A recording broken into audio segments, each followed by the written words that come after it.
Thank you for listening. Thank you, Devaney, for starting us off. Good morning, everyone. I am sharing my screen right now. My name is, as Devaney mentioned, my name is Isa Aboud. I am the SRP business owner, and I will introduce a number of folks here before I turn it over to the SRP team to do a demonstration on how to use the sales reporting portal, and hopefully that will give you enough information to get into the system and start to use it, and so that you can experience the benefit of the system. So first here, I'm going to start with Sean Davis. He is the Senior Management and Program Analyst from Veterans Affairs, and Lydia McKay, she's a Supervisory Contract Specialist from Veterans Affairs.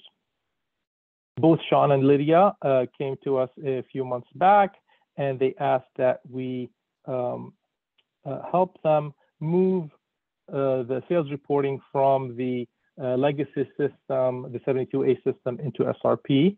So the features that you see today and the capabilities that are built into SRP, they are either requirements that Sean and Lydia came to us with, or they are things that we've discussed and how to improve processes, and we built them in the system, things that they have approved. Okay. Next on the list here, you see my name, Isa Aboud. I am the SRP business owner, as Devaney mentioned. Don Marcus, he's the program manager.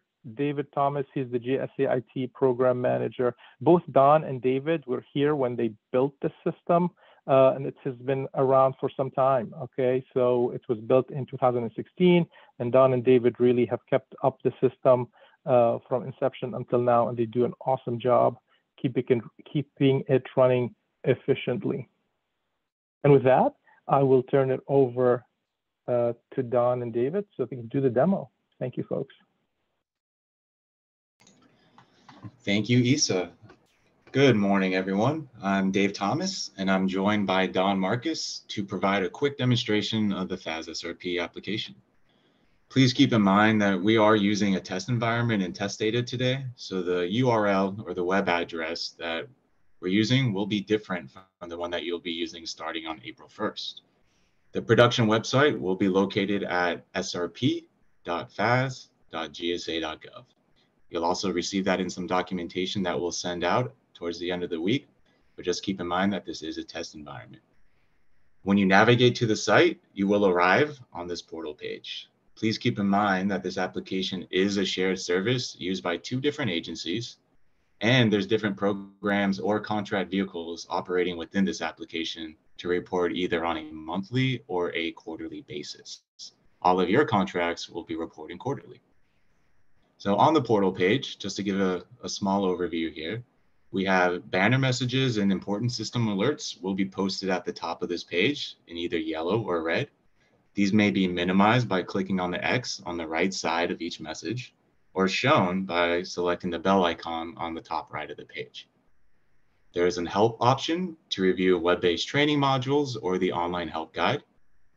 Please remember this location because on March 20th, 2024, which is next Wednesday, there will be a new VA user manual that's updated in this location that you'll be able to use to reference everything that we're demonstrating this morning. Beneath these options will be the login area of the portal page.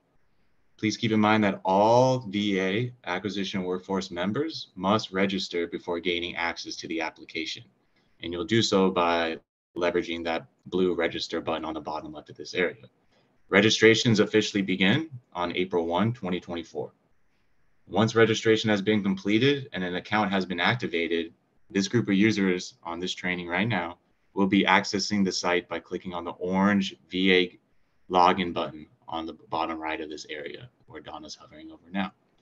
Beneath the login area are some links mainly used by the GSA TDR monthly program.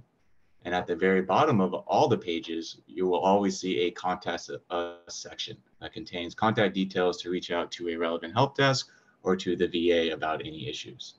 This group of users will use FSS sales at va.gov as their main point of contact for system issues or questions regarding the FSS program.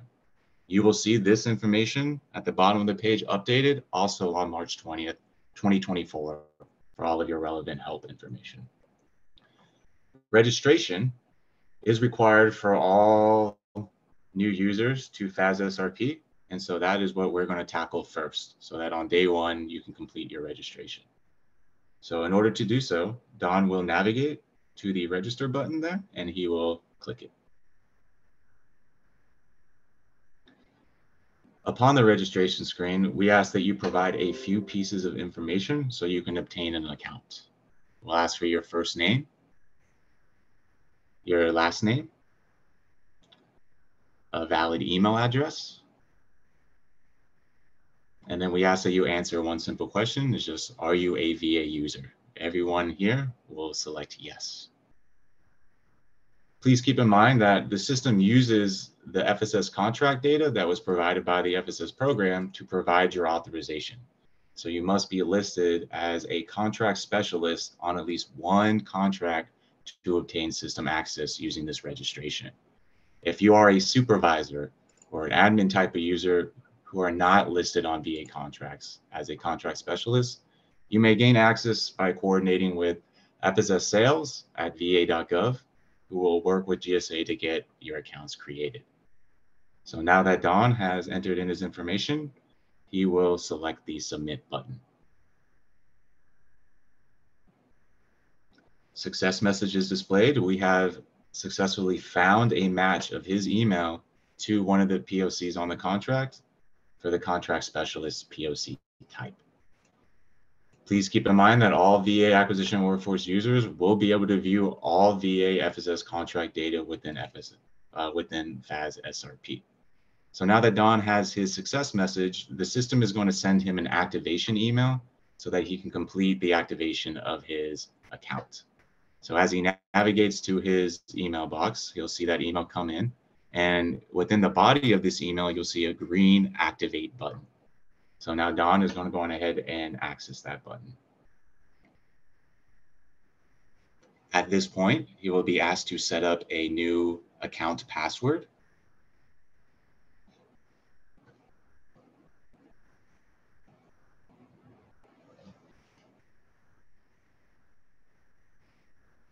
The next step will be to choose a forgot password question. You'll be prompted for this answer should you ever have to reset your password using the automated functionality. And then the last step will be to choose a security image. This image will pop up on the login screen each time you log in as just a further security measure.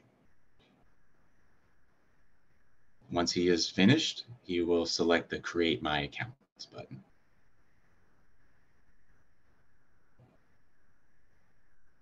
At this point, the system will ask you to choose a method for which you would like to receive your one-time code every time that you log in.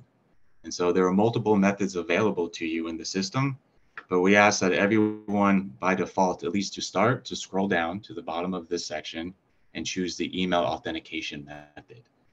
When you choose this method, the system will send you the one-time code to the email that you've provided for your account. So Don will go on ahead and select the setup button here, and then the send me the code button. The system will now send him another email that includes the 6-digit one-time passcode that he will need to sign in and set up this method. There is the email that he received, and there is the 6-digit code that he will now need to copy and then provide it into the verification code box on this screen. Once he has a number entered, he will select the verify button. At this point, his email has been set up as a multi-factor authentication method, and if he should so choose, he could set up a second factor just in case he might lose access to his email for any reason. We highly suggest that users at least set up one additional factor here, and we find that a lot of people like to set up the SMS authentication method, which will just send the 6-digit code to your phone number that you provide. For the purposes of today's demonstration and time, we're just going to go on ahead and leave the email authentication alone, and then we're going to select the finish button.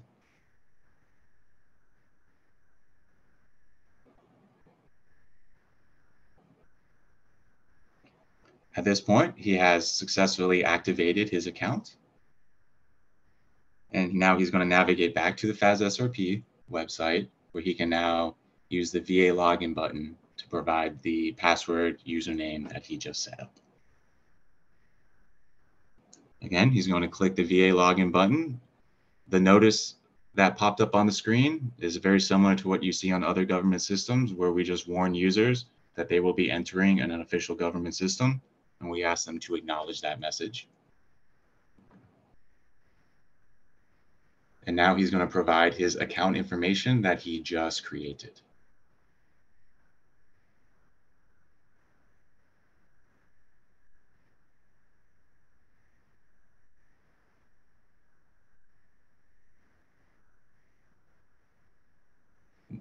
He will click on the sign in button.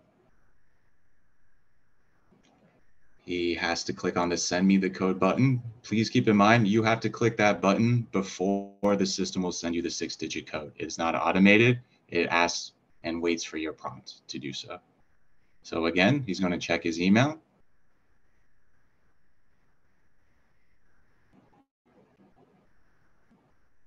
He's going to grab the 6-digit code. And then he's going to provide it in the verification code box. Once he is complete, you will select the verify button.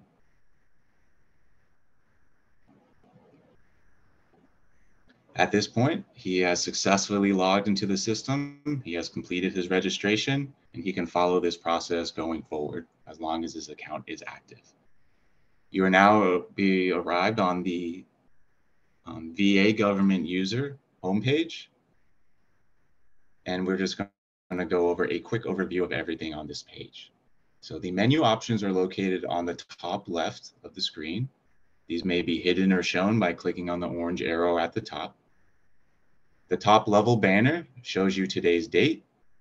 It provides quick access to the search page, quick access to the help options, and a logout button. And so one of the first things that we like to show people here is just in case you wanted to have a quick view into the contract level data that we might have loaded for one-year contracts, we want to show you how to view the contract details. And so the first thing Don will do is he's going to select the menu option. He's going to navigate to program management, and then he will select the view contract details options. So accessing this menu option will give you insight into the master contract level data that GSA received from the VA, and it's all controlled by selecting a contract number first. So Don will navigate to the contract number dropdown, choose a relevant contract. He now has his VA contract, and he will pull it up in the system. So the basic contract data and dates are shown in the left section. The contractor points of contact are shown in the right section. And then the VA POC assigned to the specific contract is shown in the bottom left section. So you see those are all the VA contract specialists. And so at this point, you're able to view the contract details, and let's say that everything here looks great for this specific contract. And maybe now you are interested in actually reviewing some data for this contract so that you can do some research and just make sure that this contract is up to date. So in order to do so, Don can navigate back to his homepage. Well, you'll notice that your homepage just looks like a search screen. So by using either the button in the top right or using the home button located in the menu, he can navigate back to search. So you can use any of these available data fields to perform your search. If you only wanted to see contracts for which you were an assigned POC, you would leverage the ACO/CS name field, where you would be able to pull up your name in this box. And when you search by it, it would pull up all of the records or the contracts for which you are assigned and all of their history. What we wanted to point out on the screen is that there are two buttons on the bottom right of the search functionality. There is the show history button, and then we also have the search button. if you hover over the eye icons for each of these buttons, they'll explain how each of these works. So when we look at the Show History button, you'll see that this option will populate all actions related to a reporting period in your search. So this is the best option to use if you want to research or dive deeper into the data. Just remember, it'll show you all actions for a specific reporting period. Now, if you were just doing a higher level view and you just wanted to get a quick look at how all of your contracts are doing, you could use the search option. And so when you hover over the eye icon there, you'll see that this option will only populate the last action related to the reporting period. And so it's best used for a quick glance at a reporting period status. So it's one action per reporting period.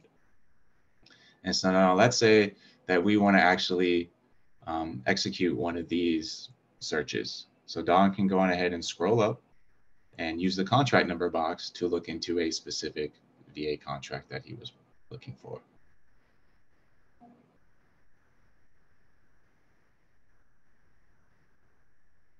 And when he is ready, he could either use the Show History or the search button to pull up the record that he's desired. And today we're just going to use the search button. And so you'll see that as soon as you use the search functionality, we'll populate a box underneath the screen that returns all of the results of your search. If you pay attention to that report ending column in the middle of the table, you notice that everything is ordered chronologically by quarter. And then you'll also see some important information for each quarter or reporting period for this contract. Something that you want to pay special attention to is the reporting status column. So you see that towards the right of the table. All of these currently say resubmitted. So the statuses that you will see show up within this column. There's not reported, which means that a contractor has not submitted data for this period. You'll see submitted, which means they successfully submitted their data and they've completed their contract compliance. If they have saved their data for any reason and have yet to actually submit it, you'll see in progress as the status. You will see resubmitted if an adjustment was performed. If an adjustment was currently in progress and they have saved the adjustment without submitting, you'll see the adjustment in progress status. And then if a contractor is actually delinquent and has not provided any sales past the 30th day after the end of the quarter, then they will show as a delinquent status.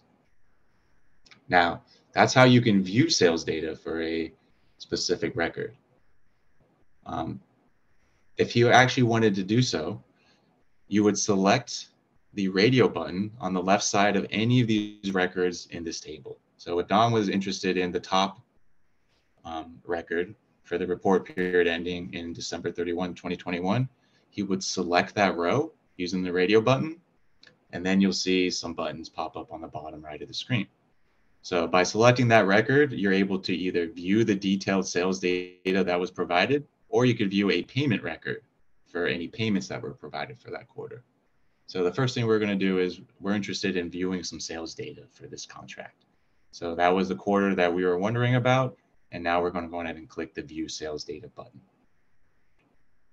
We'll be redirected to the View Sales Data screen, where you will see a basic banner at the top of the screen for basic information about this specific contract. And then if you scroll down, you'll also see the sales that were provided for this specific contract organized by SIN. Beneath the SIN and sales table, you'll also see a few questions. So whenever an adjustment is made by the vendors, they'll be forced to answer 3 simple questions on why that adjustment was actually performed. And so anytime you want to view specific sales data that was submitted, this is the method that you would employ.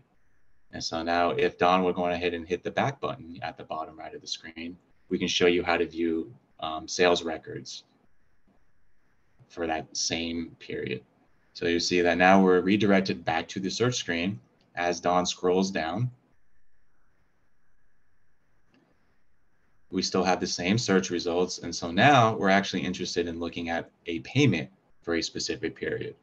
So once again, Don can use the radio button on the left side of the table to select the quarter that he was interested in researching.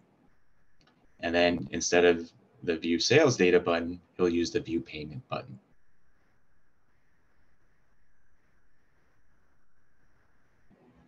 So now he's able to view all payments that were completed for this contract in the system. And so you'll see this is again organized in chronological order by quarter, with the most recent listed at the top. And you'll see for that 12/31/2021 quarter, he is currently paid in the payment status column. So for full details of a record, you can also access the hyperlink that's on the left side of each row. So if you see each quarter ending record is also a hyperlink. So if you want to actually view like the pay.gov record or the transactional level history for a payment, you can do so by clicking on that hyperlink. So Don has located the quarter that he wants to research. After he clicks the hyperlink, he'll be redirected to this transaction history screen, where he can now see in the table below all information and data that's related to that specific transaction. Additionally, this isn't the only way that you can view payments, right? So most people would be using the search screen and then jumping off from there. But if you logged into the system and you were really just interested in viewing payments, you could do so by using the menu option on the left side of the screen. You can navigate to the payment menu, and then you would choose the View Payments button. We'll prompt you to let us know the contract number that you are interested in researching. So Don is again choosing the contract that he was wondering. And this is the same screen that you were brought to when you were using the search screen before. Again, you could click on the hyperlinks on the left side of the table in order to jump into any specific transactional history for that record. And so with that, that is just a quick overview of the functionality available to the VA government user or the acquisition workforce. We provide you with a search screen to research your contracts. You're able to view detailed sales data for any specific reporting period, and you're also able to see any detailed payment data for any reporting period as well. At this point, we're going to switch gears. I'm going to ask Don to log out of the system as an acquisition workforce member, and we're going to jump into the system as a contractor user now. And so you'll notice that, at least on the portal page, there's several different login buttons. So as we remember, the VA government users will use the VA login button on the bottom right of that area. The VA contractors will actually use the contractor login button that's located on the left side of the screen. So now Don, he is acting as a VA contractor. He will select the contractor login button. Here is the warning message that just lets you know you will be entering a government system. We ask that everyone accept. And now you'll see a very similar login process that you experienced as a acquisition workforce member. So Don will enter in his contractor credentials here.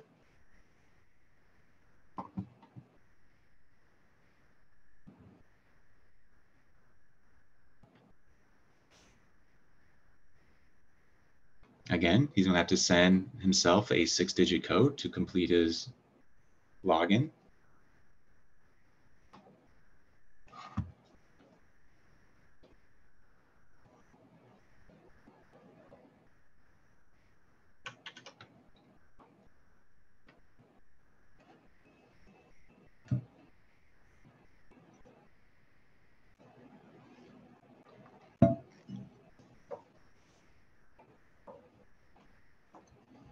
Don is just waiting for that code to show up.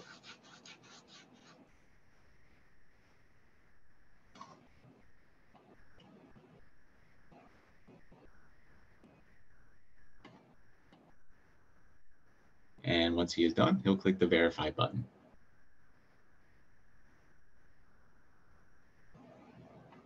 Upon successful login, contractors will arrive on their homepage, which, as you notice, looks a lot different than yours. So beneath the gray banner at the top are the current due dates for the various program families operating within the system. So as you remember, the system currently supports the MAS schedules program, which has contractors reporting quarterly or monthly. In addition to the VA schedules program, which is reporting quarterly. VA are quarterly contracts, so contractors will pay attention to the payment date tracker on the left side of the screen, and then the reporting due date tracker on the right side of the screen. This will automatically update on the first day of a new reporting period. So these will automatically update on April 1 to display as April 30th, 2024. Below the due date boxes, all contracts for which contractors are listed as a valid POC type will be listed in the table format. So contracts are ordered by recent activity per each contract's latest reporting period, with any contract that had a recent action appearing at the top of the list. The system will automatically track a contractor's reporting and then will provide them with the next available chronological reporting period to report. It will not allow contractors to move ahead and report for future quarters, so it's not possible for them to get ahead and to get out of sync, as the system will automatically keep track on their behalf. And so when we look at this table on this screen now, you'll see that Don was listed as a valid POC on 2 different VA contracts. And you'll see that the most current reporting period for which he provided data is the December 2021 reporting period. So his next one would be for the reporting period ending in March of 2022. Contractors might be listed as a POC on a VA and MAS contract. If that is the case, they will see all their VA and GSA contracts populate in this table. The table will also display relevant data for the last reported action date, which captures the date and time of an action for that contract, the report period ending, which is just the last month for each quarter and year, and then the total outstanding balance, which is the current IFF balance due for the contract. So currently Don is showing zeros, but if there is any fees due, which we're going to generate during this demonstration, you'll see those numbers update to red numbers to indicate that an IFF fee is due.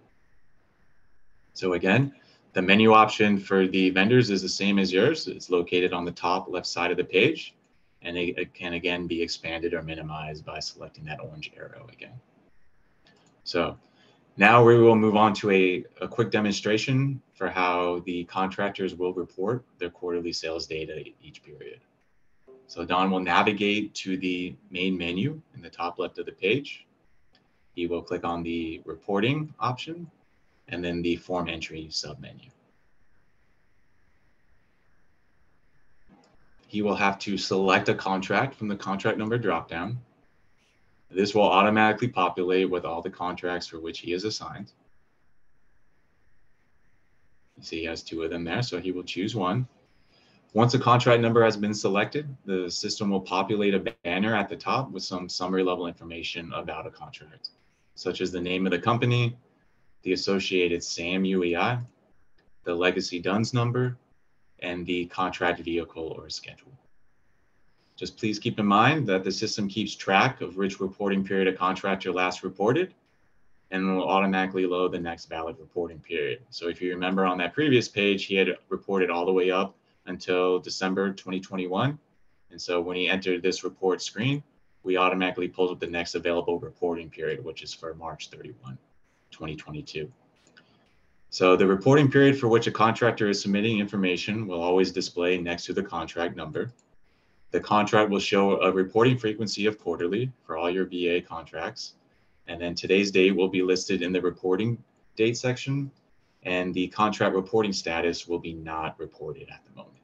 So please pay attention to the status field, because as we report, it will update once we submit our sales.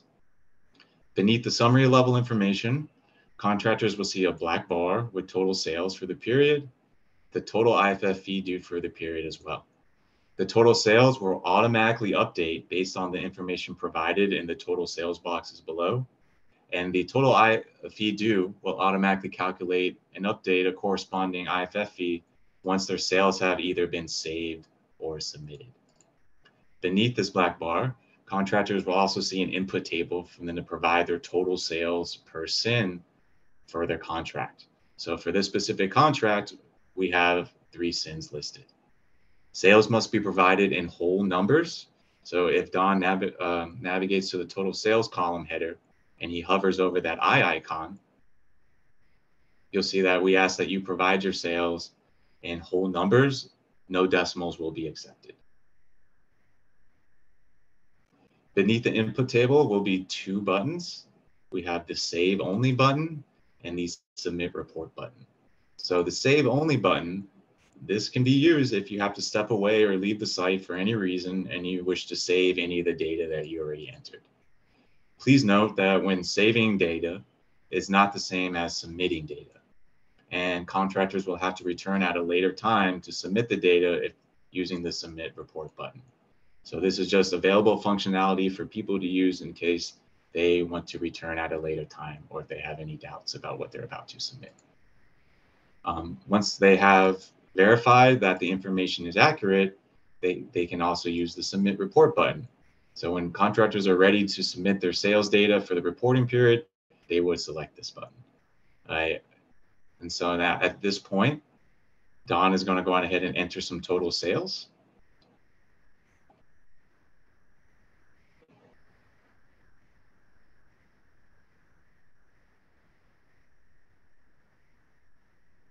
You'll see that the total sales box in the black bar updated based off of the sales that he provided. And if he wanted a quick view into the total IFF fee, he could go on ahead and select that Save Only button. So Don's going to go ahead and click the Save button now. When he does so, a little warning will pop up on the screen that just warns people that they are only saving their data. They're not actually submitting it. So it's just a quick reminder.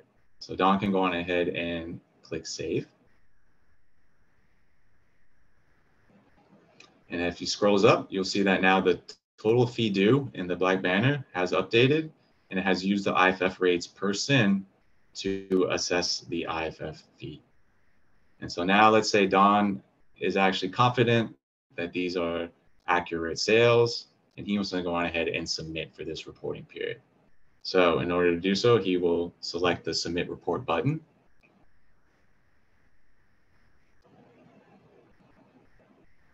Once he does so, a pop-up box will appear, and we ask that the contractors check the box in the top left of this message just to certify the completeness and the accuracy of the data that they will be providing. So once they check the box, they'll be able to select the Yes button. So Don will do so now.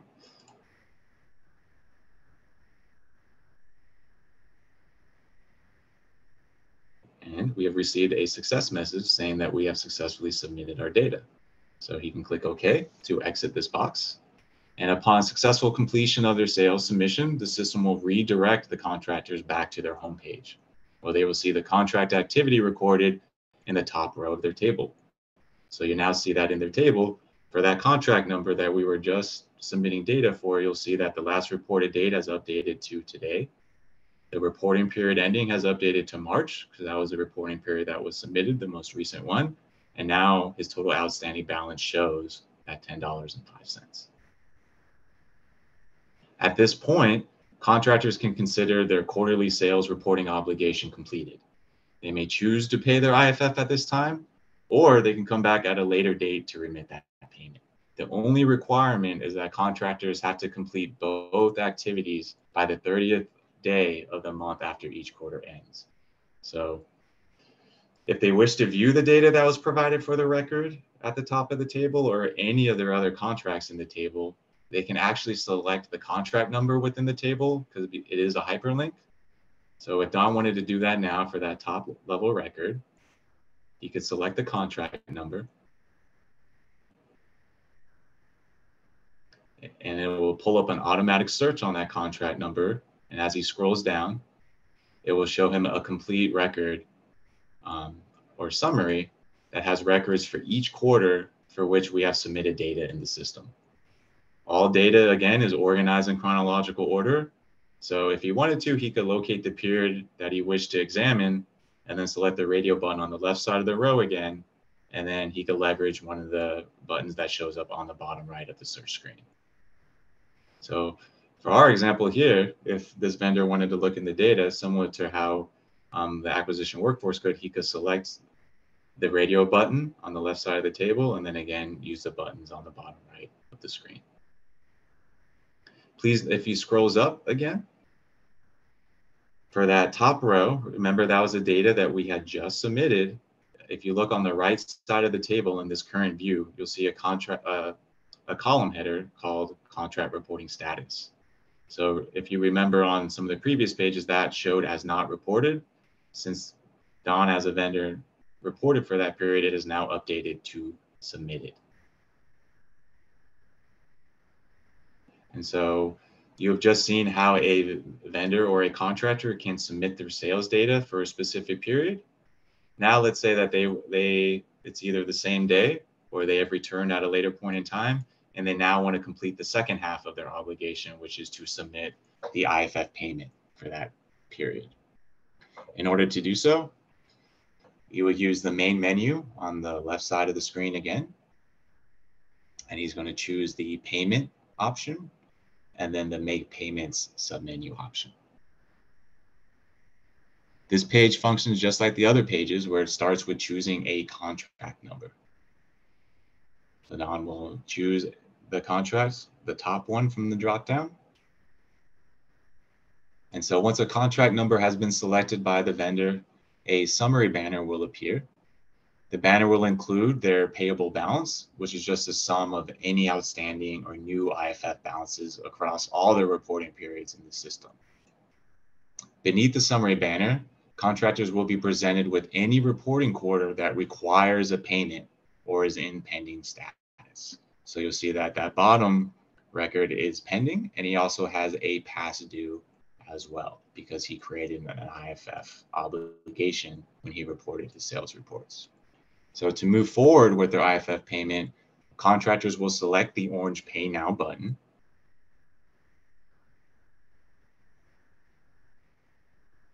This is just a page that we ask all contractors to review because it shows the details of their payment. And then if this looks accurate, they would scroll down to the bottom of this page. We ask that they select the checkbox on the bottom left of the screen. This is just to acknowledge that they recognize they're about to be redirected to the pay.gov website to complete their payment. Once the box is checked, we also ask that they select the orange Submit button, which would then redirect them over to the pay.gov system. Now that they have arrived at pay.gov, they'll have multiple payment options available to them to submit their payment. They'll have ACH, and you'll see a new option available as well, which is debit or credit card. That was recently added just to give the contractors some more flexibility with their payment methods. ACH currently has an unlimited daily limit. Credit cards have a daily limit of $24,999. Debit cards have an unlimited daily limit as well. So please note, if your contractors were using alternate payment methods other than pay.gov, such as ACH directly to the VA or paper checks, those payment methods will still be supported by the VA. These will just take a little bit longer to process as they have to be processed by the VA first and then sent to GSA. So the use of pay.gov is heavily preferred and recommended for your contractors. So Don, in order to move forward, he will choose a preferred method of payment. He will then select the continue button so that he can provide the payment details on this next screen.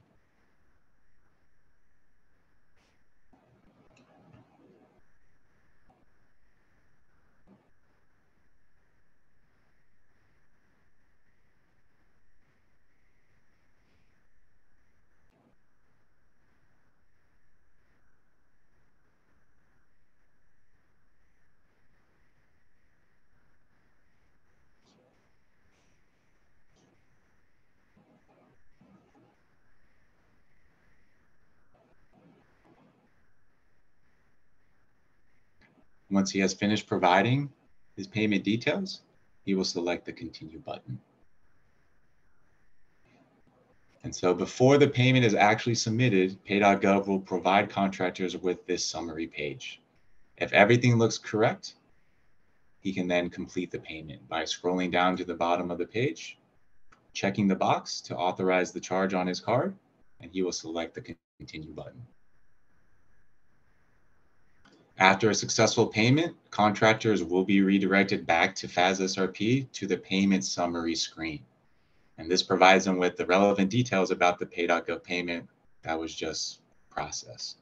So you see in the table below will show the payment quarter, the amount applied, the actual transaction amount, the pay.gov tracking ID, the agency tracking ID, the transactional date and time, and whether or not the transaction was received. So it will show as received until pay.gov actually clears the payment, which for plastic cards, it can take a few business days, but we will show received so that the vendors will get credit for reporting and paying on time. The transaction status will automatically update to paid once we receive those payment clearing details back from pay.gov in a few days. And so now you've seen how your contractors are going to be expected to report their sales data using form entry every quarter. You've seen how they can leverage the pay.gov in order to submit their quarterly IFF sales or their quarterly IFF payments. And at this point, contractors would be considered to have completed their IFF payment obligation for this reporting period, and they are all caught up for the quarter. There's one last piece of functionality that they have available to them, and that is the ability to adjust any previously submitted sales reports. So we're going to do so now. Just keep in mind that contractors own their own data in this system. So that includes the ability to make adjustments on previously submitted quarters. So in order to do so, contractors will navigate to the menu on the top left of the screen from any page within the system. And then they will choose the reporting option and then the adjust data submenu that's in the middle of that section. Any new data submitted during adjustment completely overrides any previously submitted data for a SIN. And this page functions just like the others, where we ask for a contract number first, and then we ask for another piece of data, which is just the reporting period that they want to adjust. So Don will go ahead and populate the contract number dropdown. He'll also select a reporting period he wants to adjust, which will just be the most recent one for now. And you'll see that once he does so, we'll bring up the same summary level banner. And as he scrolls down, this should all look familiar because this was the data that was just provided a few minutes ago. And so now he has a new column available to him titled New Total Sales Amount. So at this point, he's going to make his sales adjustment, which is probably just for one of the SINs. He's going to make a small adjustment because he caught an error in one of his invoices. And so he wants to make that accurate now. Okay, you'll see that when he creates that new total sales amount for that SIN, the total sales in the black banner above this table automatically updated. And adjustments also require that a few justification questions be answered so that they'll provide insight into why an adjustment was made and how they might be prevented in the future. Contractors will provide answers to these questions and then select the report button on the bottom right of the page. And so these are all required questions that must be answered. The first question is a dropdown. So Don can open that to show you the options that contractors have available. They'll have to choose one of these options and then provide answers for the next two questions as well.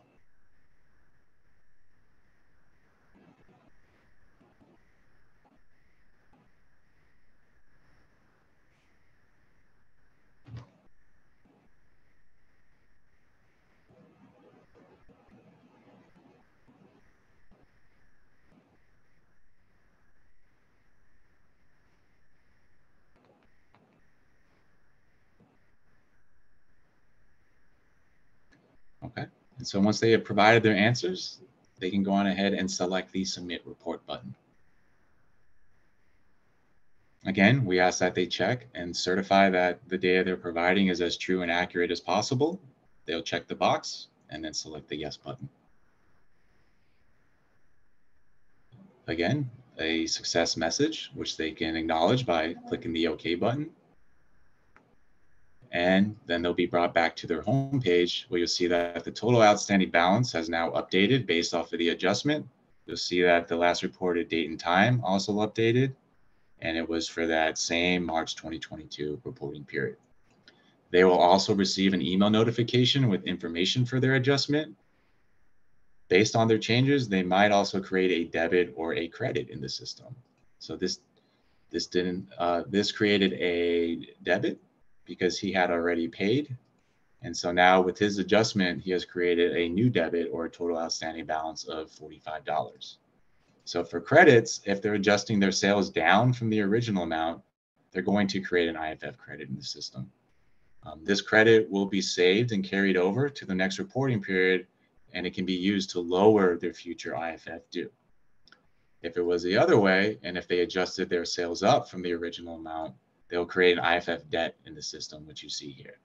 So this debt will create a past due payment status for the quarter that they adjusted, and an IFF payment must be submitted in order to update the payment status to paid. Okay, and so at this point, the demonstration has been completed, and we will open it up to Q&A. Thank you so much, Dave and Don and Issa. Give me 1 minute to stop the recording, and then we can see if we have any questions. One moment.